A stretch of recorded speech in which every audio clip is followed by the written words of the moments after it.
Chairman,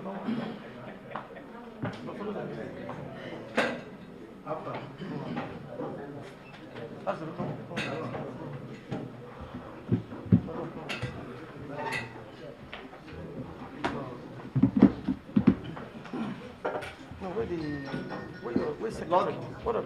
No, come now. APC, APC, renewed hope, APC. The Right Honorable the Speaker of Rivers State House of Assembly.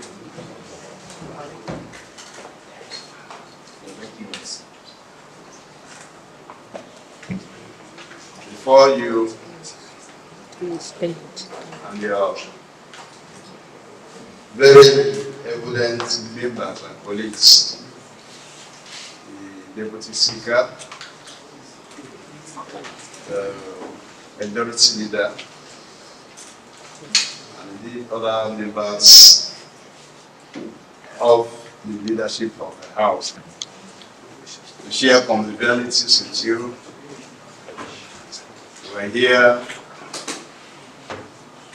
to make advocacies on issues of interest. And above all, sir, it is fact too that we're here to solidarize with you. And through you, we shall be passing very crucial and important messages to the state. It will allow me now and encourage you. That's this program that says that if you have the opportunity to climb an Europe 3, please get everything that you want there. Don't come down. Because if you come down, the process of climbing it again is difficult. So you please commit us to exhaust all that we have come to you with. I have decided, indeed with my friends, that we shall encapsulate our views in writing. We will do a symbolic presentation, and I'm sure our friends of the fourth state of the realm agree that we can do a symbolic presentation. But for the crucial nature of these visits and the issues we intend to raise, well encapsulated in writing. And I will pray the indulgence of the Right Honorable Speaker and his colleagues to indulge us. We shall be done with peace. Thank you, sir.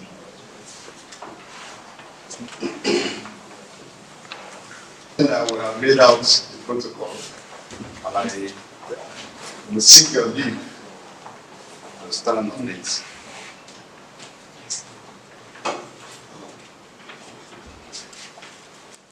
It is with a deep sense of responsibility that I express enormous gratitude to the leadership of this revered 10th Assembly for obliging our requests to visit with the Assembly members to share convivialities, cross-fertilize ideas, undertake advocacies on issues of interest.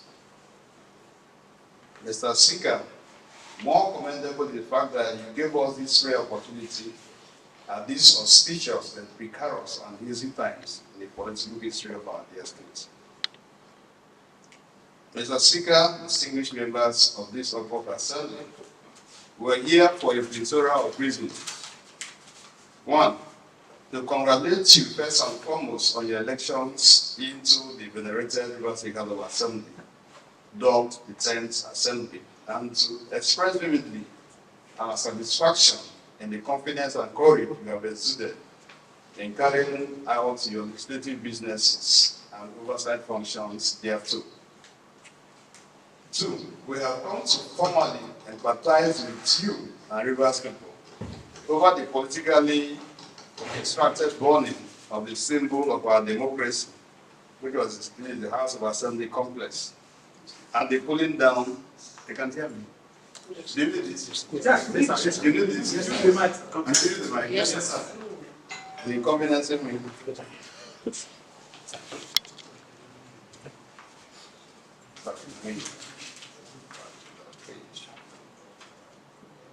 We have come to formally empathize with you and Rivers people over the politically orchestrated burning of the symbol of our democracy, the House of Assembly edifice, and the pulling down of the edifice by the governor in subterfuge to stop the legislative arm from carrying out their constitutionally prescribed functions. We believe that the governor, by his refusal to set up a panel to probe the remote and immediate causes of the fire, that yet jumps into early morning pulling down of edifice without notice to the Speaker and members of the Assembly, makes him complicit to the action. We thank the Nigerian police under the seal of the Inspector General of Police for investigating and instituting legal cases at the court against the culprits. Because the law is not a respecter of persons, we support that all involved in the case of acting should be brought to book. Happily, despite this assault on democracy by these enemies of Rivers State, you and your colleagues have remained undeterred, knowing that the Assembly does not reside in a building, but on the elected members of the Assembly. You, the 27 members out of 31, have continued to make laws and alter existing laws that are no more in sync with present realities. This is commendable, and we so commend you. It goes without saying that we are aligned with you whole and entire on all the new legislations, including the overriding veting of the executive on laws that blatantly refuse to attend to. And I recall that where I work today was established where an act of parliament. What is an act of parliament? That the legislative arm overrides the executive when, after a period of time, the executive decides to withhold election. It did not violate the Constitution at all. Neither does it affront the elementary knowledge of the law of nature, which of course talks about self-preservation. No sane person, apart from John Locke and Socrates, renowned philosophers, who remain in a house entrapped in a furnace of fire and get consumed. I discussed a bit of John Locke. John Locke was an empiricist who states that the PDP, which you initially candidated and got a mandate to legislation, is struck with a plethora of our own internal contradictions.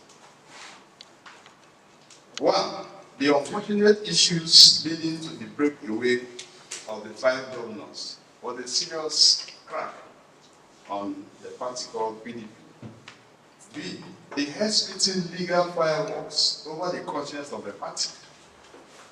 I'm sure that our people are aware that PDP is still arguing in court over who is the secretary, national secretary of the party. And when the secretary, who, of course, the office of the secretary, which ordinarily is the conscience of an organization, is embroiled in some kind of disagreement, that organization is as good as non-existent. The other point that supports what you and your members did is the preference of 4 assembly members to 27 members, including the Speaker himself. The governor, we are told, preferred 4 assembly members to 27 other members, including the Speaker, who is on this side of the 27. The 4th one is to set other ancillary issues arising from A to C. The decision there's a desire too that we saw, burning desire to join Mr. President's party, who you also voted for, to drive the novel, renewed hope agenda. Opinion that these are more than enough reasons for defection. Anyone canvassing arguments or sentiments to the contrary is merely being defeatist, primordial, and degenerate thoughts. As a party, the Right Honorable Speaker, your colleagues, we are happy to receive you as Bomber Harvest and treasurable ornaments through assets to our party.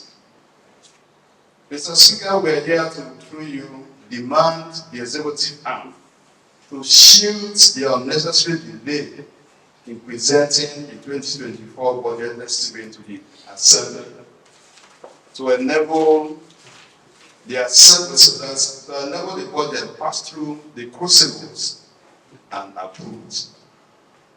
We frown at the governor's impunity in running River State without a budget. However, we remind him that it will amount to gross financial misconduct for him to continue in this dangerous voyage. 5. The Speaker, this might sound unpalatable and annoying. I apologize in advance, but we'll see the debt of state in deep-depth humility. As a party in opposition in the state, we have applied and received data on the sum received by the River State government from Federal Allocation from June 22nd, 2023 to November 2023. The Right Honorable Speaker, it is our finding that a whooping sum of 144 billion 291,667,791 naira 01 kobo have been received from Federal Allocation under FAAC. This amount quoted here is outside internally generated revenue of the state, which is put at conservatively 10 billion naira every month. We regret that these humongous amounts have not translated to action in any way in terms of development in the state. What we see are heavily funded street processions and media presences in support for an unnecessary political imbroglio. Field columnists and crisis entrepreneurs feed facts from our now commonwealth. Mr. Speaker, we therefore want that as a party, party is supreme, have we? Yes.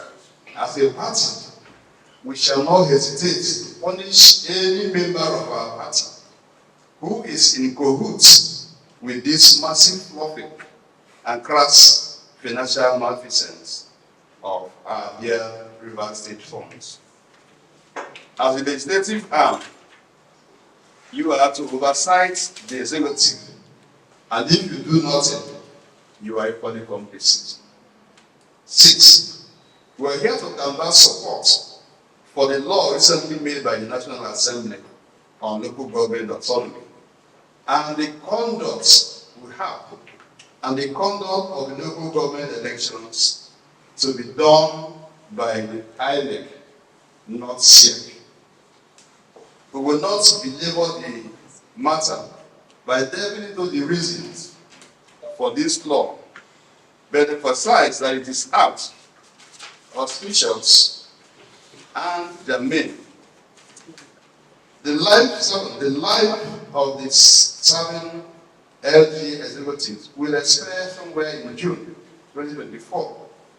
We, through you, sir, remind the executive arm to immediately put in place the constitutional process, which includes the release of timetable for elections in the councils within the time specificity. We shall not tolerate any undemocratic nomenclature in the leadership of the councils, other than the elected council officers. Finally, Mr. Speaker, we are here again to enjoin you and your colleagues to continue to support Mr. President of the Federal Republic of Nigeria in the renewed hope mantra.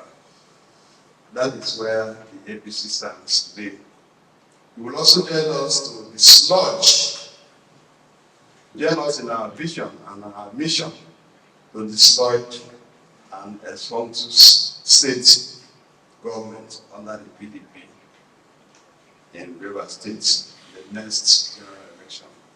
Mr. Speaker, these are the few words that were captured as our mission statement today. And again, I thank you for joining us. Thank you. For updates.